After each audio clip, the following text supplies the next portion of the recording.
அழகாஸ் நான் உங்கள் விஎஸ் பேசுகிறேன். இன்றைக்கி நம்ம பார்க்க போகிற சீரிஸோட நேம் வந்து ஹூ மேட் மீ எ பிரின்சஸ்னு சொல்லக்கூடிய சீரிஸோட எபிசோட் 8 தான் இன்றைக்கி நம்ம பார்க்க போகிறோம். அதனால் நீங்கள் நம்ம சேனலுக்கு புதுசாக உங்களால் முடிஞ்ச சப்போர்ட் நம்ம சேனலுக்கு சப்ஸ்கிரைப் பண்ணி சப்போர்ட் பண்ணுங்கள். அது மட்டும் இல்லாமல் அது கூட இருக்க பெலைக்கான ஆள் வச்சுக்கோங்க. அப்போ தான் நான் ஒரு அடுத்த வீடியோ எல்லாமே நோட்டிஃபிகேஷன் வரும். கண்டிப்பாக வழக்கம் போல இந்த எபிசோட் பிரமாதமாக இருக்க போது முடிஞ்ச வரைக்கும் ஸ்கிப் பண்ணாமல் பொறுமையாக பாருங்கள். இந்த வீடியோ பிடிச்சவங்க எல்லாமே கமெண்ட்டில் உங்களுக்கு பிடிச்சி போடுங்க. கதை உண்மையிலேயே பார்த்தீங்கன்னா இதுக்கப்புறம் ரொம்ப தீவிரமாக போகுது. அதுவும் இல்லாமல் டேர்னிங் பாயிண்ட்டும் நிறைய இருக்குது. ஒரு முக்கியமான விஷயத்தை கூட சொல்லுவாங்க. அந்த ஜெனிட்டிவ் பொண்ணுன்றவ எப்படி வந்திருப்பா யார் அவன்றது. அதனால் அதெல்லாம் மிஸ் பண்ணாமல் பொறுமையாக பாருங்கள். மறக்காம இந்த வீடியோ பிடிச்சிருந்தா ஒரு லைக் போடுங்க. சரிங்க, சமயத்தோட கதை போடுமா.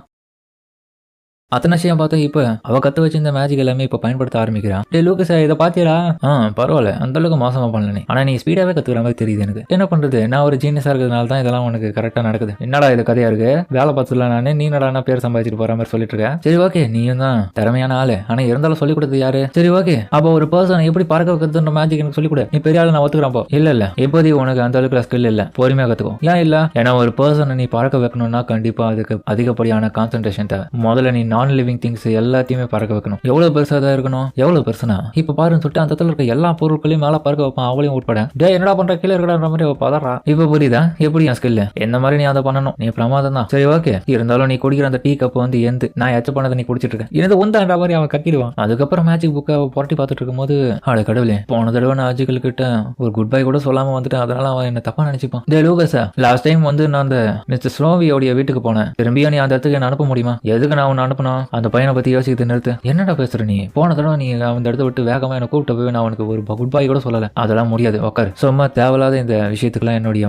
மேஜிக்கை நான் வேஸ்ட் பண்ண விரும்பல. என்னடா பேசுற? வேணும்னா என் கிட்ட எடுத்துக்கோ. இல்ல முடியாது, போன முறை அனுப்புறது தானே நீ கடுப்பாயிட்ட. இன்னொரு முறை அனுப்பக்கூடாது நீ தானே சொன்ன, அதுக்கு எதுக்கு நான் அனுப்பணும் அப்படின்னு அவன் கேட்கும் போது இன்னொரு பக்கம் பார்த்தா வில்லத்தனமா சிரிச்சுக்கினேன். நீ ரொம்ப பவர்ஃபுல்லான ஹேண்ட்ஸமான மேஜிக் யூசர், கண்டிப்பா நீ எனக்கு உதவி பண்ண உனக்கு கெஞ்சி கேட்கறேன் அப்படின்னு போயிட்டு அவன் கியூ விட்டு கேட்கறான். தலைவன் அதிலே மயங்கிறான். சரி ஓகே, ஒரே முறை தான். அதுக்கப்புறம் தலைவன் மின்னல் வேகத்துல அந்த விட்டு அவனை அமுச்சு விட்டுருவான். பார்த்தா வந்து லேண்ட் ஆன இடம் வந்து தப்பா போய் வேடகுடமா வீந்துட்டான். லூக்கஸ் முன்னாடி நான் என்னடா பண்ணி வச்சிருக்க, ஒரு லேண்டிங் பர்ஃபெக்டா இல்லையா அவங்ககிட்ட. அதுக்கப்புறம் ஏடகுடமா அந்த இடத்துல ரொம்ப சின்னதா இருக்கனால அடிபடுது அவளுக்கு தலையே. இன்னொரு பக்கம் பார்த்தா அந்த இடத்துல எச்சிக்கிளி இருக்கான். ஏஞ்சல், நீங்க திரும்பியுமா? ஹலோ, திரும்ப பாக்குற எப்படி இருக்கேன்? ஒவ்வொருத்தரும் முறையும் இப்படிதான் வரீங்க போல பறந்து. ஆமா, இந்த ஃபேரிஸ் புக்ல இப்படி தானே வருவாங்க. சரி அதை விடுங்க, என்ன இது அதுக்குன்னு இப்படியாப்பட்ட இடத்துல வந்து இருப்பீங்க. பாருங்க, உங்களுடைய அழகான துணியெல்லாம் அழுக்காயிடுச்சு. இவன் ரொம்ப நல்லபடியா எல்லாருமே ட்ரீட் பண்றான். இவனுடைய நேச்சரான குணமே அதான் போல. அப்புறம் அவன் ஒத்து பார்த்துட்டு இருக்க, என்னாச்சு உங்களுடைய கண்ணு ஏன் இப்போ ரெட்டா மாறிட்டு இருக்கு? அட கடவுளே, இவன் லாஸ்ட் டைம் அதை நோட்டீஸ் பண்ணிருக்கான். அதுக்கப்புறம் பார்த்தா அந்த இடத்த விட்டு கிளம்பணும்னு ஆசைப்பட்டானா அவளுடைய கண்களுடைய கலரை வந்து மாத்துறதா மாதிரி இந்த இடத்துக்கு வரதுக்கு முன்னாடி அவன் செட் பண்ணி அமுச்சு விட்டுருப்பான் இவள. சரி நீங்க ரொம்ப ஒத்து பார்க்காத, சரி என்ன மன்னிச்சிருங்க. ஆமா,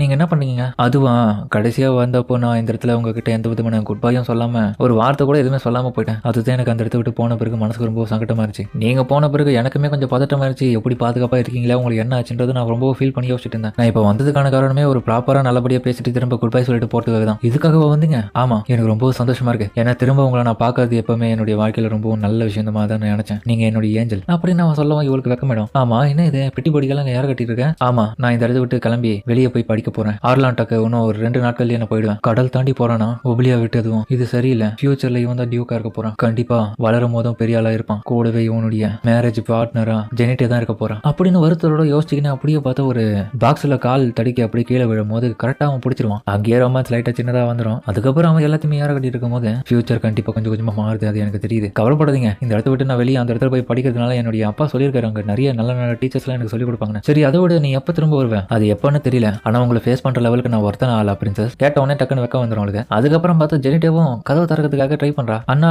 நான் உள்ள வரலாமா? என்னடா அண்ணா அண்ணான்னு கூப்பிடுறான். இவன் தானே ஃபியூச்சர்ல கல்யாணம் பண்ண போறான்னு கேட்டீங்கன்னா, சின்ன வயசுல இருக்கும் போது மரியாதையா நம்ம அண்ணன் தங்கச்சியா தான் பழகுவோம். ஆனா பெரியவங்களாம் வளர்ந்துட்ட பிறகு தான் நமக்கு நல்லாவே தெரியும். அதுவும் இல்லாம இவங்க கூட பிறந்த சிப்ளிங்ஸ் கிடையாது. அதுக்கப்புறம் போயிட்டு இவனும் ஒரு நிமிஷம் வெயிட் பண்ணு திறக்கிறன்ற மாதிரி திறக்கப்போ என்னாச்சு, என்னுடைய ரூம்ல ஃபுல்லா புக்ஸா இருக்கிறதுனால அடிக்கிட்டு இருக்கேன். அதான் உனக்கு எதனா உதவி வேணுமா என்கிட்ட இருந்து? இல்ல நானே பாத்துக்கிறேன். என்ன வேணும்? இந்த புக்கை நீ படி அப்படின்னு. அதுக்கப்புறம் வந்து அந்த புக்கை பத்தி அவங்க கொஞ்சம் பேச இன்னொரு பக்கம் வந்து அத்தனாச்சே யோசிச்சுட்டு இருக்கான். ஜெனிட்டே அவளுடைய கனவுல கண்டிப்பா எதனா ஒரு விஷயம் வந்திருக்கணும், அதனாலதான் இப்படி இருக்காங்க. ஆனா நீ தப்பா நினைச்சுக்கன்னா வரியலாம இந்த இடத்த விட்டு கிரீன் ஹவுஸுக்கு போவோம், அந்த இடத்துல போயிட்டு பூக்களை பார்க்கணும். ஆனா அவன் வந்து நம்ம அத்தனாச்சியாவை பாக்கிறதுல இவன் உன்னொரு பக்கம் கேட்கறா. அண்ணா யாருன்னா உன்னுடைய ரூம்ல இருக்காங்களா? என்ன இல்ல யாரும் இல்ல, நீ போ, நான் இந்த கொஞ்ச நேரத்துல வந்துடுறேன். அதுக்கப்புறம் அத்தனாச்சியாவும் நீ அவ கூட போ, பாத்துக்கலாம். அதுக்கப்புறம் அவங்க 2 பேரும் கிளம்பிடுவாங்க. அதனால இதெல்லாம் பார்த்துட்டு அவ பேசுறதுல எல்லாருமே வாங்கிடுவாங்க. அதுவும் இல்லாம ஃபியூச்சர்ல நடக்க போறது எப்படி இருக்கும்ன்றதும் தெரியல. ஜெனிட்டேவோடைய முக்கியமான ஸ்டோரியை நான் இப்ப சொல்றேன். என்னுடைய கனவுல அவ ரொம்ப கைண்டாவும் ரொம்ப பியூட்டிஃபுல்லான ஒரு ஏஞ்சல் மாதிரியான பொண்ணு. ஆனா அவளுடைய அம்மா பேனோலோபி அவ டியூக்ஸோடைய யங்கர் கசின். அது மட்டும் இல்லாம எங்க அப்பாவை கல்யாணம் பண்ணிக்கணும் ஃபியான்சே. ஆனா இன்னொரு வதந்தியும் இருக்கு. இவளை கல்யாணம் பண்ணிக்கணும் மட்டும்தான்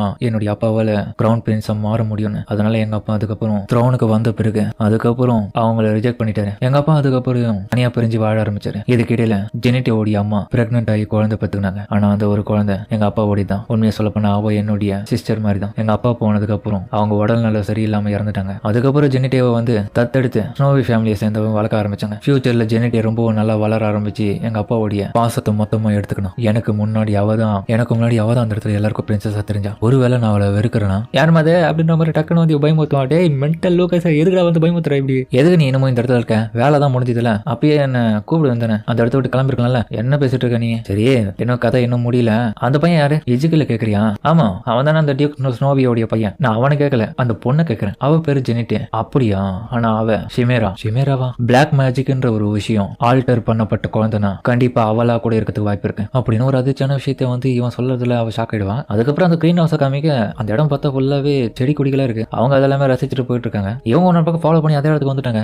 லூகஸ் எதுக்கட இவங்களை ஃபாலோ பண்றோம்? அவங்க கண்டுபிடிச்சாங்கன்னா கவலைப்படாத, என்னுடைய மேஜிக்கல் பவரை பயன்படுத்தி நம்ம இருக்கிறதே அவங்களுக்கு தெரியாம பாத்துக்கலாம். ஏன்னா நம்ம அமைதியா அவங்களை ஃபாலோ பண்ணி போனாதான் அவகிட்ட இருக்கிற ஷிமேராவை நம்ம மொத்தமா அப்சர்வ் பண்ண முடியும். அதுக்கப்புறம் வந்து எஜுக்கிலோடைய கையை பிடிச்சி அவ ஏத்துன்னு போறா. பொறுமையா போ. என்னாச்சு? அவ டக்குன்னு யோசிச்சுட்டு இருக்கா. என்னாச்சு ஜெனிட்டே, என்ன யோசிச்சுட்டு இருக்க? ஒண்ணு இல்ல, நான் உன் கூட டைம் ஸ்பெண்ட் பண்ணணும்னு ஆசைப்பட்டேன். அதான் சரி, நான் வேணா உனக்காக பியானோ வாசிக்கிறேன். அத்தனாசி யோசிக்கிறான். ஜெனிட்டேவுக்கு கண்டிப்பா வந்து ஹஜிகில் இந்த இடத்த விட்டு போறதுல அவளுக்கு சுத்தமா விருப்பம் இல்லை. அதுதான் ஷிமேரா. இப்ப பிரச்சனை என்னன்னா நம்ம இந்த இடத்துல இருந்து பாக்கிறதுலே தெரியும். அவளுடைய மானாவுடைய வேவ் லென்த் பார்த்தீங்கன்னா கண்டிப்பா அது பியூர் ராயல் கிடையாது. என்ன எங்க நடந்துட்டு இருக்கு? அவளுடைய ஆரா ஃபுல்லாவே எனக்கு மட்டும் ஏன் பிளாக் மேஜிக் கணக்குல தெரியுது? இதுக்கு என்ன அர்த்தம்? ஷிமேரா வந்து பிளாக் மேஜிக் கூட கலந்துருக்குன்றியா? எதுக்காக நீ அவளை பாதுகாக்கணும்னு ஆசைப்படுற? கண்டிப்பா அவளுடைய கண்களை வச்சு பார்க்கும் போது ஒன்ன மாதிரியே ஒப்ளியனுடைய ராயல் ஃபேமிலியை சேர்ந்த ஒரு பொண்ணு தானே. அப்படி பார்த்தா உன்னுடைய சிஸ்டர் கணக்கு தானே. அது எப்படி உனக்கு தெரியும்? சரி, அதெல்லாம் ஃபீல் பண்ணிட்டு இருக்காத. நான் எதுவும் பண்ண போறதில்ல. கூட இருந்தாலும் நம்ம என்னதான் நடக்குன்னு வேடிக்கை பார்க்க போறோம். அதனால வா. அதுக்கப்புறம் வந்து பியானோ வாசிக்கிற இடத்துக்கு போயிட்டு அவன் பியானோ வாசிக்கும் போது இவன் உன்னோட பக்கம் மெய் மறந்து பார்த்துட்டு இருக்கான். லூக்கஸ் வேணாண்டா, இது ரொம்ப தப்புடா, அவங்க ஏதோ தனியா இருக்காங்க, விட்டுலாம்டா அப்படின்னு பேசினே அவங்க உன்னொரு பக்கம் மேல வந்துருவாங்க. மேல இருக்கும் அவன் உன்னொரு பக்கம் பார்த்தா பியானோ இவன் வாசிட்டே இருக்கும்போது அப்படியே ஆழ ஆரம்பிச்சிருவான். அஜிக்கில் இதை பார்த்துட்டு ஜெனிட்டே, என்னாச்சு உனக்கு? ஏன் எழுதிட்டு இருக்க? அண்ணா, எப்பவுமே நான் உன்னோட பியானோ வாசிக்கிறது நான் கேட்டுட்டே இருக்கணும்னு ஆசைப்படுறேன். சரி, உனக்காக நான் திரும்ப ப்ளே பண்றேன். இல்ல, எப்பவுமே அதை நான் கேட்கணும். நீ ஏன் கூட எங்கே இருந்துற, தயவு செஞ்சு போவாத. ஆனா எனக்கு புரியுது, அப்பாவோடைய விருப்பம் இது கிடையாது. நான் அப்ராட்டுக்கு போய் படிக்கணும்ன்றது அவருடைய விருப்பம். நான் வேணா அவர்கிட்ட பேசி புடி வைக்கிட்டா? இல்ல வேணாம் ஜெனிட்டே, அப்பாக்கு எவ்வளவு சொன்னாலும் புரியாது. கொஞ்ச நாட்கள் தான், நான் போயிட்டு அப்படியே படிச்சுட்டு வந்துடுவேன். ஏன் இப்படி பேசுறேன்? உனக்கு என்ன சுத்தமா பிடிக்கலையா? அப்போ என்னை விட்டு பிரியணுன்றது உன்னோட ஆசையா? அப்படின்னு கிடையாது. இது ரொம்ப வித்தியாசமானது. என்னை பொறுத்த வரைக்கும் நீ எனக்கு மட்டும்தான். என்னை விட்டு பிரியாதுன்னு சொல்லிட்டு அவன் அழுதுட்டு இருக்கான். இருந்தாலுமே அந்த பையன் இன்னொரு பக்கம் சொல்லி புரிய வச்சாலும் அவன் விடாம அழுதுட்டு இருக்கான். அத்தனை விஷயத்தை பார்த்துட்டு ஜெனிட்டே வந்து குட் பை சொல்றதுக்கு ரொம்ப வருத்தப்பட்டு இருக்கான். இந்த சுச்சுவேஷன் எனக்கு ரொம்பவும் பழக்கப்பட்டது மாதிரி தான் தெரியுது. அப்ப அவளுடைய விஷயத்தை யோசிச்சு பாக்குறான். அவகிட்ட டார்க் மேஜிக்ன்ற ஒரு விஷயம் இருந்தப்போ அவங்க அப்பா அவளை விட்டு பிரிஞ்ச அந்த விஷயத்தை யோசிச்சு பாக்குறான். அந்த வழிகள் எப்படி இருக்கும்னு. இதே வயசுல தான் நான் என்னுடைய பேரண்ட்ஸை இருந்து தனியா வாழ்ந்தேன். அவளும் என்ன மாதிரி தான் எனக்கு புரியுது. 2 பேருமே தனியா தான் வாழ்ந்திருக்கும். ஆனா எனக்கு சுத்தமா புரியல. இப்ப என்னுடைய அப்பாவை நான் போய் பார்த்தே ஆகணும்னு எனக்கு உள்ளுணர்வு தோணுது. டக்குன்னு பார்த்தா லூக்கஸும் உன்னால உன்னுடைய ஃபியூச்சரை பார்க்க முடியும் தானே? அவளோட இதுவும் தெரியுது தானே உனக்கு? என்ன பேசிட்டு அதெல்லாம் கிடையாது. எனக்கு என்னுடைய அப்பா மட்டும் தான் தெரியும். உன்னை பத்தி எனக்கு தெரியும் கேடி, நீ போய் சொல்லாத. ஏன்னா நீ அவன் ஆர்டினரியான சைல்டு எல்லாம் கிடையாது. என்ன சொல்ற? அதெல்லாம் உனக்கு போக போக தெரியும். வா வீட்டுக்கு போவோம். ஏன்னா அடுத்த கட்டம் இன்னமும் பெரிய லெவலில் நீ நிறைய விஷயத்த மாத்த போறிய. அவ வரும்போதே ஃபீல் பண்ணிங்கன்னா அவங்க 2 பேரும் குட் பை சொல்லிட்டு வரான். இந்த அனிமேஷன்லாம் எப்படி பண்ணிக்கிறானுன்னு தெரியல. அந்த கீழே இறங்குறதுலாம் விஷுவல் கேமரா பாக்குற ஆங்கிள் மாதிரியே இருக்கு. அதுக்கப்புறம் வந்து அவ உடனே தன்னுடைய அப்பா கிட்ட போயிட்டு கட்டி பிடிப்பான். அப்பா, நான் ரொம்பவும் உங்களை மிஸ் பண்ணேன். என்ன நீ இன்னைக்கு ரொம்பவும் சிறப்பா இருக்க? ஆமா பிரின்சஸ், நீங்க என்ன இன்னைக்கு கொஞ்சம் ரொம்பவும் உற்சாகமா இருக்கீங்க. ராவன் கூட நடத்துக்கிற லெவல் கூட இப்படி இல்லையா நீங்க? அப்ப ராவன் விட நான் கியூட் தானே? ஆமா, இந்த கான்டினென்ட்ல நீங்க தான் கியூட்டான பர்சன்ற மாதிரி சொல்லிட்டு இருக்க. என்னடா பேசிட்டு இருக்க கம்னு அப்படின்ற மாதிரி. அதுக்கப்புறம் அவங்க அப்பா தனியா கூட்டம் போயிருது. சரி, இப்ப எப்படி இருக்க உடம்பு? பரவாயில்லப்பா, நல்லா தான் இருக்கு. ஆனா நான் இப்போ கொஞ்சம் கொஞ்சமா மேஜிக்ன்ற ஒரு விஷயத்த நான் கத்துட்டு இருக்கேன். கண்டிப்பா உங்களுக்கு ஒரு நாள் அதை பண்ணி காமிக்கிறேன். நான் அந்த இடத்துல இருந்து கத்துக்கிறதுல உங்களை ரொம்பவும் மிஸ் பண்ண பார்க்க முடியும். அதுவும் இல்லாம தினமும் நான் ஒவ்வொரு நாளும் சரியா தூங்காம ட்ரைனிங் எடுப்பேன். ஆனா அதை பத்தி எனக்கு கவலை இல்லை. கண்டிப்பா ஒரு நாள் உங்களை பெருமைப்படுத்துற வகையில நான் பெரிய லெவலில் சாதிப்பேன். அது போதும் எனக்கு. ஆனா ரொம்ப உன்னை புஷ் பண்ணிக்காத. உனக்கு அதுல எதுனா கஷ்டம் இருந்துச்சுன்னா கண்டிப்பா நீ ட்ரை பண்ண தேவையில்ல, விட்டுரு. ஆனா உனக்கு இன்னமும் போகணும்னு தோணுச்சுன்னா எந்த எல்லைக்கும் போ. நான் உனக்கு துணையா இருக்கேன். சரிப்பா, உங்களுக்கு என்ன ரொம்பவும் பிடிக்குமா பிடிக்காதா? ஏன் இதை கேட்கறேன்? உண்மையா மட்டும் சொல்லுங்க. கண்டிப்பா பிடிக்கும். உண்மையாவா? உண்மையா ப்ராமிஸ் பண்ணுங்க. ப்ராமிஸா தான் அப்படின்னு அவ கன்ஃபார்ம் பண்ணிக்கிறான். தன்னுடைய அப்பாக்கு எப்பவுமே என்ன ரொம்பவும் பிடிக்குன்ற மாதிரி. இது லைட்டா ஒரு சுயநல மாதிரி தான். ஏன்னா ஜெனிட்டேன்றப்ப பாவம் தானே அவளும். அதுக்கப்புறம் வந்து நடந்த எல்லா விஷயங்களும் கன்ஃபர்மேஷன் பண்ணிட்டு இருக்கான். என் ட்ரீம்ல நடந்த ஒவ்வொரு விஷயமும் கரெக்டா நடந்துட்டு இருக்கு. யார் யார் மீட் பண்ணணும்னு நினைக்கிறாங்க மீட் பண்ணிட்டாங்க. எங்க அப்பாவாகும் என் மேல இருந்த அந்த கெட்ட எண்ணங்கள் எதுவுமே இப்ப கிடையாது. அவர் முழுமையா என்ன பாசத்தை வச்சுட்டு இருக்காரு. எஜிக்கிலும் டியூக் ஆகிறதுக்கு நிறைய வாய்ப்புகள் இருக்கு. கண்டிப்பா எனக்கு ஜெனிட்டிவ் நம்மளுடைய ஃபேமிலியில இணைஞ்சா ரொம்பவும் நல்லா இருக்கும்னு தோணுது. ஏன்னா இப்பதான் தெரிஞ்சு போயிடுச்சு என்னுடைய அப்பா என்னதான் ரொம்ப பாசமா நினைச்சுக்கிறேன்னு. என்னோட பக்கம் மேல பார்த்தா லூக்கஸா உட்காந்து யோசிச்சுட்டு இருக்கான். என்னம்மா இதோட முடிஞ்சிடும் நினைச்சியா? இதுக்கப்புறம் தான் ஆட்டமே இருக்கு. கதையை கொஞ்சம் கொஞ்சமா நீ தான் மாத்திட்டு இருக்க. என்னுடைய லிட்டில் பிரின்சஸ், இந்த கதை எப்படி போகணுன்றத நீ வழி நடத்து அப்படின்னு அவன் சொல்லவும் அதோட இந்த இடத்துல இந்த எபிசோட முடிக்கிறாங்க. கண்டிப்பா இது ரொம்பவும் சுவாரஸ்யமா முடிஞ்சிருக்கிற எபிசோடு. உங்க எல்லாருக்கும் பிடிச்சிருக்கும் நம்புறேன். ஏன்னா அடுத்த எபிசோட்ல ரொம்பவும் இன்ட்ரெஸ்டிங்கா போகும். முக்கியமா நம்ம அத்தனாசியாவை பிடிச்சவங்களும் ஜெனிட்டிவ் பிடிச்சவங்களும் கமெண்ட்ல ஹார்ட் எமோஜி போடுங்க. முக்கியமா இந்த வீடியோ பிடிச்சிருந்தா லைக் போட்டு மறந்துடாதீங்க. சரிங்க, நம்ம இதோட இந்த வீடியோ முடிச்சுப்போம்.